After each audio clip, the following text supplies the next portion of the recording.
اور مسافروں کو خوفزدہ کرنا تھا۔ پورے علاقے میں اس کا نام سنتے ہی لوگ کانپ اٹھتے تھے۔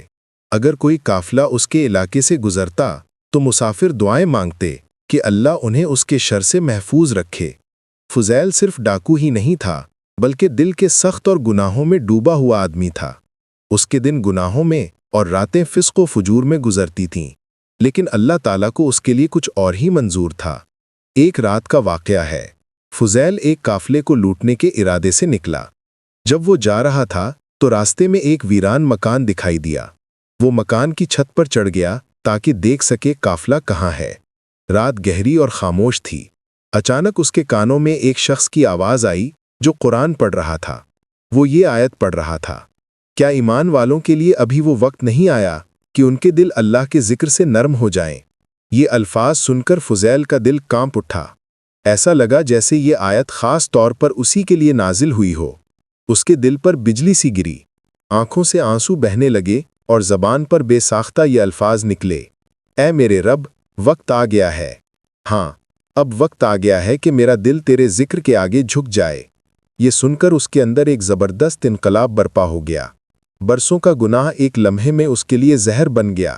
وہ تڑپ اٹھا اور دل ہی دل میں اللہ کے حضور سچی توبہ کر لی۔ اتفاق سے قریب ہی ایک قافلہ ٹھہرا ہوا تھا۔ قافلے والے ایک دوسرے سے باتیں کر رہے تھے، رات یہاں نہ گزرو، یہ جگہ خطرناک ہے، یہاں فضیل ڈاکو رہتا ہے، اگر اس نے دیکھ لیا تو ہم سب برباد ہو جائیں گے۔ یہ جملے سن کر فضیل کے دل پر مزید چوٹ لگی۔ وہ رونے لگا اور کہا، یا اللہ، لوگ مجھ سے ڈرتے ہیں، میرا نام گناہ کی علامت بن گیا ہے، لیکن آج کے بعد میں کسی کو نقصان نہیں پہنچاؤں گا۔ آج کے بعد میں تیرا بندہ اور توبہ کرنے والا ہوں۔ اس دن سے فضیل بن ایاز کی زندگی یکسر بدل گئی۔ اس نے ڈاکہ زنی اور گناہوں کی زندگی کو ہمیشہ کے لیے چھوڑ دیا۔ دن رات قرآن کی تلاوت کرنے لگا، عبادت کرنے لگا اور لوگوں کو نیکی کی طرف بلانے لگا۔ اس کی توبہ اتنی پکی اور سچی تھی کہ بعد میں وہ بڑے محدث، عابد اور اللہ کے ولی بن گئے۔ جو لوگ پہلے اس کا نام سنتے ہی کانپ جاتے تھے، وہی لوگ بعد میں اس کے دیدار کے لیے ترستے تھے۔ اس کی نصیحتیں دلوں کو بدل دیتی تھیں۔ یہ واقعہ ہمیں یہ سبق دیتا ہے کہ چاہے کوئی کتنا بڑا گناہگار کیوں نہ ہو، اللہ کی رحمت اس سے بہت بڑی ہے۔ ایک لمحے کی سچی توبہ پوری زندگی کو بدل سکتی ہے۔ قرآن کی ایک آیت انسان کے دل کو جھنجھوڑ کر گناہوں کی دنیا سے نکال سکتی ہے۔ حضرت محمد بن سیرین نہ صرف بڑے تابعی، عالم دین اور تعبیر الرؤیا یعنی خوابوں کی تعبیر دینے والے مشہور عالم تھے، بلکہ ایک کامیاب تاجر بھی تھے۔ ان کی شہرت صرف علم و فضل سے نہیں تھی، بلکہ ان کی امانت داری اور دیانت داری بھی پورے علاقے میں ضرب المثل تھی۔ ایک مرتبہ ایک بڑے تاجر نے کپڑے کا مال لا کر ابن سیرین کے پاس امانت رکھوایا کہ اسے بیچ دیں۔ یہ کپڑا بظاہر نہایت قیمتی اور عمدہ تھا۔ کچھ دن گزرنے کے بعد اس کپڑے میں عیب ظاہر ہو گیا۔ ابن سیرین نے سوچا، اگر میں چاہوں تو یہ نقص چھپا سکتا ہوں، کیونکہ خریدار کو شاید علم نہ ہو، لیکن یہ امانت کے خلاف ہے۔ چنانچہ جب بھی کوئی گاہک آتا تو وہ صاف کہہ دیتے، یہ کپڑا عمدہ ہے لیکن اس میں فلاں عیب موجود ہے۔ لوگ حیران ہوتے کہ ایک تاجر اپنے نقصان کے باوجود اتنی کھلی بات کیسے کرتا ہے، لیکن ابن سیرین کا اصول تھا، سچائی کے بغیر تجارت نہیں، امانت کے بغیر ایمان نہیں۔ وقت گزرتا گیا، کاروبار میں اتار چڑھاؤ آیا اور ایک موقع پر ابن سیرین پر بھاری قرض چڑھ گیا۔ قرض خواہ عدالت میں گیا اور قاضی کے حکم پر ابن سیرین کو قید کر دیا گیا۔ قید خانہ کی سختیوں کے باوجود ان کا یقین اور سکون قائم رہا۔ لوگ انہیں مشورہ دیتے، اگر تم تھوڑی چالاکی دکھاؤ، اپنی بات بدل دو، جھوٹ بول دو یا ہیلا کر لو تو قید سے نکل سکتے ہو، لیکن وہ مسکرا کر کہتے، میں جھوٹ بول کر قید سے نکلنا نہیں چاہتا، میں چاہتا ہوں کہ میرا رب راضی ہو، اگر قید میں ہی جان چلی جائے تو سچائی کے ساتھ جانا بہتر ہے۔ مہینوں کی سختیوں کے بعد اللہ تعالیٰ نے ان کے لیے اسباب پیدا کیے۔ ایک شخص نے آگے بڑھ کر ان کا قرض ادا کیا اور یوں وہ قید سے آزاد ہو گئے۔ جب وہ قید سے نکلے تو لوگ حیران تھے کہ ایک عالم، ایک بڑا تاجر قید کے ذلت آمیز مرحلے سے بھی گزر آیا، مگر اس نے اپنی امانت داری اور سچائی کو کبھی ہاتھ سے جانے نہ دیا۔ قید سے نکلنے کے بعد ان کی عزت اور بڑھ گئی۔ لوگ انہیں بطور عالم، بطور تاجر اور بطور امانت دار شخصیت اور بھی زیادہ یاد کرنے لگے۔ ابن سیرین کی زندگی ہمیں یہ سکھاتی ہے کہ امانت داری اور سچائی ایمان کا بنیادی حصہ ہے۔ ان کے بغیر ایمان مکمل نہیں ہوتا۔ وقتی نقصان یا دنیاوی فائدے کے لالچ میں جھوٹ بولنا انسان کو وقتی طور پر بچا سکتا ہے، لیکن انجام میں ذلت لاتا ہے۔ جو شخص مشکل حالات میں بھی سچائی پر ڈٹا رہے، اللہ تعالیٰ اس کے لیے ایسے دروازے کھول دیتا ہے جن کا وہ تصور بھی نہیں کر سکتا۔ اللہ اپنے بندوں کو آزمائش میں ڈالتا ہے، مگر آخرکار صبر، دیانت اور ایمان کا پھل عزت اور سربلندی کی صورت میں عطا کرتا ہے۔ حضرت حسن بصری رحمت اللہ علیہ کا زمانہ بنو امیہ کی خلافت کا دور تھا۔ اس وقت بعض حکمرانوں کے اندر ظلم و جبر بڑھ گیا تھا۔ لوگ بادشاہ کے خوف سے خاموش رہتے تھے، لیکن حسن بصری رحمت اللہ علیہ وہ شخصیت تھے جن کی زبان ہمیشہ حق کہنے کے لیے کھلتی تھی۔ ایک دن خبر ملی کہ عراق کے ایک گورنر یا خلیفہ لوگوں پر ظلم کر رہا ہے۔ اس نے بیت المال کو اپنی ذاتی جاگیر بنا لیا تھا، کمزوروں کے حقوق دبا رہا تھا اور عیش و عشرت میں ڈوبا ہوا تھا۔ لوگ ڈرتے تھے، لیکن دل ہی دل میں چاہتے تھے کہ کوئی اللہ کا نیک بندہ جا کر اسے نصیحت کرے۔ گورنر کو علم ہوا کہ حسن بصری رحمت اللہ علیہ لوگوں میں بہت اثر رکھتے ہیں۔ اس نے سوچا، اگر حسن بصری میرے دربار میں آ کر میری تعریف کر دیں تو عوام مطمئن ہو جائیں گے اور میرا وقار بڑھ جائے گا۔ چنانچہ قاصد کو بھیجا کہ حسن بصری کو فوراً میرے دربار میں بلایا جائے۔ عام لوگ یہ سن کر گھبرا گئے۔ انہوں نے حسن بصری رحمت اللہ علیہ سے کہا کہ آپ نہ جائیں، یہ ظالم حکمران آپ کو نقصان پہنچا سکتا ہے۔ لیکن حضرت حسن بصری رحمت اللہ علیہ نے فرمایا کہ اگر میں اللہ کے حکم سے نہ ڈرا تو اس حکمران کے ظلم سے کیا ڈروں گا؟ جب آپ دربار میں داخل ہوئے تو وہاں شاندار تخت، سنہری پردے، سپاہیوں کی صفیں اور حکمران اپنی شان و شوکت کے ساتھ بیٹھا ہوا تھا۔ یہ سب منظر دیکھنے والوں کو خوفزدہ کر دیتا تھا، لیکن حسن بصری رحمت اللہ علیہ بڑے سکون اور جلال کے ساتھ آگے بڑھے۔ بادشاہ نے رعب ڈالنے کے انداز میں کہا، اے حسن، تم میرے خلاف بہت باتیں کرتے ہو، کیا تم نہیں جانتے کہ میری طاقت کتنی ہے؟ حضرت حسن بصری رحمت اللہ علیہ نے پرعزم لہجے میں جواب دیا، اے حکمران، اللہ کی عزت کی قسم، تمہاری طاقت مجھے بالکل متاثر نہیں کرتی۔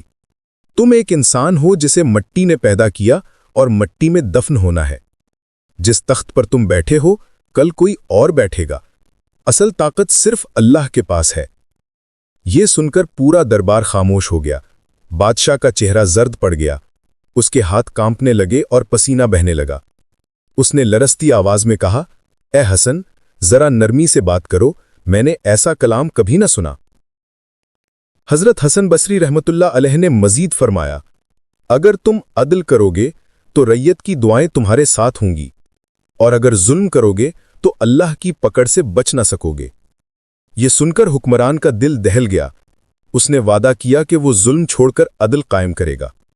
بعد میں لوگ کہتے تھے کہ ہم نے بڑے بڑے بہادروں کو دیکھا، مگر اصل شجاعت حسن بصری رحمت اللہ علیہ میں تھی، جنہوں نے ایک ظالم بادشاہ کے سامنے کلمہ حق بلند کیا اور اس کا غرور توڑ دیا۔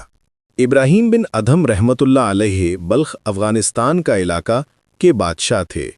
وہ نہایت شاندار محل میں رہتے، ان کے پاس لشکر، نوکر چاکر، بیش قیمت لباس اور دنیا کی ہر آسائش موجود تھی۔ شکار ان کا محبوب مشغلہ تھا۔ وہ دن رات شکار اور کھیل تماشوں میں مشغول رہتے۔ بادشاہی کے غرور میں یہ بھول گئے کہ زندگی کا اصل مقصد کیا ہے۔ ایک رات وہ اپنے آرام دہ بستر پر لیٹے ہوئے نیند میں تھے کہ اچانک انہیں ایسا محسوس ہوا جیسے کسی نے ان کے کانوں میں آواز دی، ابراہیم، کیا تم اس لیے پیدا کیے گئے ہو؟ کیا تم اسی لیے پیدا کیے گئے ہو کہ کھیل، کھانے اور دنیا کی لذتوں میں ڈوبے رہو؟ یہ آواز سن کر وہ گھبرا گئے۔ جاگے تو ارد گرد کوئی نہ تھا۔ انہوں نے دل کو بہلایا اور پھر سو گئے۔ دوسری رات پھر وہی آواز آئی، اور تیسری رات وہی سوال ان کے دل کو ہلا گیا۔ ابراہیم بن ادھم سمجھ گئے کہ یہ کوئی عام بات نہیں بلکہ اللہ کی طرف سے پکار ہے۔ ایک دن وہ اپنے لشکر کے ساتھ شکار پر گئے۔ جنگل میں ایک ہرن کے پیچھے دوڑے۔ اچانک انہوں نے سنا کہ ہرن کی زبان حال سے آواز آئی، ابراہیم، کیا تم اسی مقصد کے لیے پیدا کیے گئے تھے؟ کیا تمہیں اسی لیے اشرف المخلوقات بنایا گیا ہے کہ تم میرا شکار کرو؟ یہ سن کر ان کا دل کانپ گیا۔ وہ گھوڑے سے اترے، تلوار اور شکار کا سامان چھوڑ دیا اور اپنے دل سے کہا، نہیں، مجھے اس لیے پیدا نہیں کیا گیا، میرا مقصد اللہ کی عبادت ہے۔ ابراہیم بن ادھم نے اسی وقت بادشاہت، محل، خزانے اور دنیاوی عیش و عشرت سب کچھ چھوڑ دیا، درویشوں کا لباس پہن لیا اور اللہ کی راہ کے مسافر بن گئے۔ لوگ حیران تھے کہ جس کے پاس دنیا کی سب دولت تھی وہ سب چھوڑ کر غریبوں کی طرح کیوں رہ رہا ہے؟ لیکن ابراہیم بن ادھم نے کہا، میں نے ایک بادشاہ کی غلامی چھوڑ کر اصل بادشاہ اللہ رب العالمین کی غلامی قبول کر لی ہے۔ ابراہیم بن ادھم نے اپنی باقی زندگی درویشی اور زہد میں گزاری۔ وہ کھانے پینے میں قناعت کرتے، راتوں کو اللہ کی عبادت میں روتے اور دن میں لوگوں کو نصیحت کرتے۔ ان کی دعاؤں اور نصیحتوں نے بے شمار دلوں کو بدل دیا۔ وہ فرمایا کرتے تھے کہ جس دل میں دنیا کی محبت بھر جائے اس میں اللہ کی محبت نہیں سما سکتی۔ جو شخص کبھی تخت و تاج پر بیٹھتا تھا، بعد میں اس کی عاجزی اور عبادت کو دیکھ کر لوگ کہتے، یہ ابراہیم بن ادھم ہے جنہوں نے اللہ کی پکار پر بادشاہت چھوڑ دی اور اللہ کا ولی بن گئے۔ رابعہ بصری رحمت اللہ علیہ کا تعلق بصرہ یعنی عراق سے تھا۔ آپ نہایت غریب گھرانے میں پیدا ہوئیں۔ غربت اتنی شدید تھی کہ کبھی کبھی کھانے کے لیے روٹی بھی میسر نہ ہوتی، لیکن ان کا دل بچپن ہی سے پاکیزہ اور اللہ کی طرف مائل تھا۔ ایک دن ان کے والد نے خواب میں دیکھا کہ نبی کریم صلی اللہ علیہ وسلم انہیں فرما رہے ہیں، یہ بچی اللہ کی خاص بندی ہے، اس کی پرورش احسن طریقے سے کرنا۔ یہ خواب اس بات کی علامت تھا کہ رابعہ بصری کو اللہ نے خاص مقصد کے لیے چنا ہے۔ وقت گزرا، غربت کے سبب وہ ایک دن غلامی میں فروخت ہو گئیں۔ ان کے مالک نے دیکھا کہ یہ لڑکی دن رات عبادت میں مصروف رہتی ہے۔ وہ نماز پڑھتیں، قرآن کی تلاوت کرتیں اور آنکھوں سے آنسو بہاتے ہوئے اللہ سے دعا کرتی تھیں۔ مالک کو اندازہ ہوا کہ یہ کوئی عام عورت نہیں۔ اس نے رابعہ کو آزاد کر دیا۔ آزادی کے بعد رابعہ بصری رحمت اللہ علیہ نے فیصلہ کیا کہ وہ دنیاوی زندگی نہیں گزاریں گی۔ انہوں نے شادی نہیں کی، مال و دولت جمع نہیں کیا اور نہ ہی کسی آسائش کی خواہش کی۔ ان کا سارا وقت عبادت، دعا اور اللہ کی یاد میں گزرتا۔ وہ راتوں کو جاگتی رہتیں اور گڑگڑا کر اللہ سے عرض کرتیں، اے اللہ، اگر میں تجھ سے دوزخ کے خوف یا جنت کی لالچ میں عبادت کرتی ہوں تو مجھے اس سے محروم کر دے۔ میں صرف تیری ذات کی محبت میں تیری عبادت کرتی ہوں۔